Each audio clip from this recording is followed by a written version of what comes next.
ده نصر الدسوقي وده رفاعي الدسوقي. الاتنين اخوات لكن الاتنين مختلفين عن بعض تماما. ده عكس ده. مسلسل الأسطورة طلع ترند مرة تانية بعد حوالي 8 سنين، فخلينا نتكلم على قصته ونشوف هل رفاعي الدسوقي احسن ولا نصر الدسوقي. يلا بينا. برغم ان نصر الدسوقي ورفاعي الدسوقي اخوات، وبرغم كده ان الاتنين عكس بعض تماما. بداية من ناصر اللي كان دحيح واللي كان هدفه انه يمشي تبع القانون، وكمان رفاعي اللي كان يعتبر ضد القانون وخطر على الدولة. وبما ان شخصية رفاعي الدسوقي اثرت معانا بشكل كبير جدا، وده بسبب الخناقات الكتيرة جدا اللي كان بيعملها في الشارع، وفي الست الحلقات اللي كانوا موجود فيها رفاعي حرفيا اثر فيها كتير جدا. في الشارع عكس ناصر اللي كان على طول بيذاكر او على طول شايف مستقبله، يعني بيجيب درجات حلوة في الامتحانات وكده، ومركز يعني في مستقبله مع القانون مش ضد القانون. وخناقات كتيرة، ودي اللي بتخلي رفاعي هو يعتبر كبير المنطقة. تمام. ورفاعي على طول في المسلسل طلع كبير المنطقة من غير ما يعني ناصر كان عنده أمل كبير جدا إنه يطلع وكيل نيابة من خلال التعليم، وهو كان عايز يمشي مع القانون. بس للأسف لما راح قدم ورقه للأسف اترفض بسبب عيلته. ومن الآخر كده مش هيسيبوا ولاد الوزراء وولاد الرؤساء وولاد الوزراء دول كلهم، وهياخدوا ناصر الدسوقي اللي هو من حتة منطقة عشوائية. وأخوه كمان يعتبر خطر على الدولة لأنه بيتاجر في الممنوعات. برغم قوة الصعوبات اللي بيمر بيها، حاول برضو يمشي مع القانون من خلال انه يقرا كتب في التسويق وكده، بحيث انه مثلا ممكن يفتح مشروع. وطبعا للاسف برضو فشل في الحكايه دي، لحد ما كلنا بنتفاجئ بالمنظر اللي قدامك ده، وهو موت رفاعي الدسوقي زي ما انت شايف كده. وكان المنظر بصراحه كلنا متأثرين جدا. تمام. وده طبعا اللي هيخلي الحمل كبير جدا على ناصر، لان رفاعي كان بيصرف على العيلة بما فيهم ناصر، بيصرف على كل العيلة بما فيهم ناصر. تمام كده.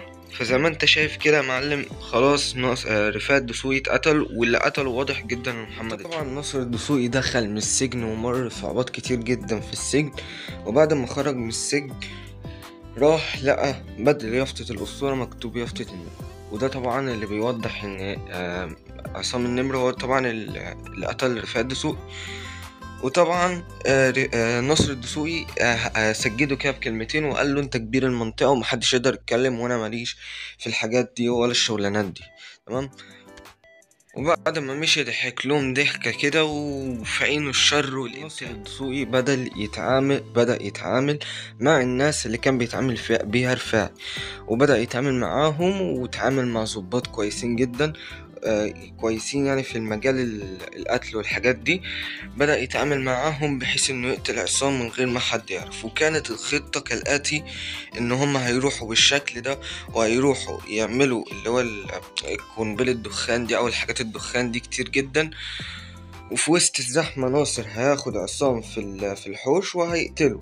وطبعا الخطة نجحت وبكل بساطة نجحت، نجاح يعني باهر، ومحدش عرف نهائي ان ناصر الدسوقي هو اللي قتل عصام.